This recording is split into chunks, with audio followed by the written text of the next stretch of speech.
Une simple prise de sang pour connaître une éventuelle résistance à un traitement du cancer du sein. C'est la découverte remarquable d'une équipe de chercheurs rouennais qui pourrait améliorer considérablement la prise en charge des patientes.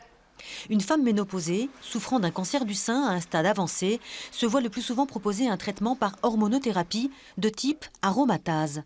Or, 30% de ces femmes présentent une résistance au traitement au bout d'un certain temps.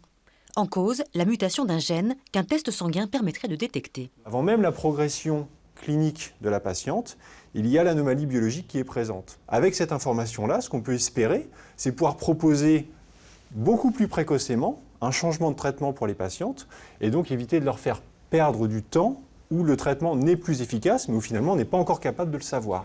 Ce qu'on espère avec le test qui a été développé, c'est pouvoir rajouter cette donnée biologique pour pouvoir ajuster le traitement avant même d'avoir les résultats du scanner. Et ça, c'est quelque chose de complètement nouveau, de pouvoir avoir une lisibilité sur l'avenir.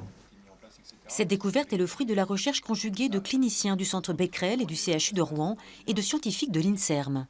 Cette détection de l'ADN de la tumeur dans le sang nécessite une technologie particulière et une mise au point, un développement de grande expertise. Et c'est auprès de ces équipes-là que nous avons trouvé cette expertise pour avoir les outils et leur mise au point pour réussir à détecter ces petits fragments de tumeurs dans le sang. Cette découverte a été possible grâce à la plasmathèque du centre Henri Becquerel. Cette banque d'échantillons sanguins de patients, constituée depuis plusieurs années, est une ressource inestimable pour la recherche. Ces travaux constituent une avancée médicale considérable. Il faudra plusieurs années pour mettre en œuvre le test sanguin, mais il sera, à terme, un outil indispensable pour les 54 000 femmes touchées chaque année en France par le cancer du sein.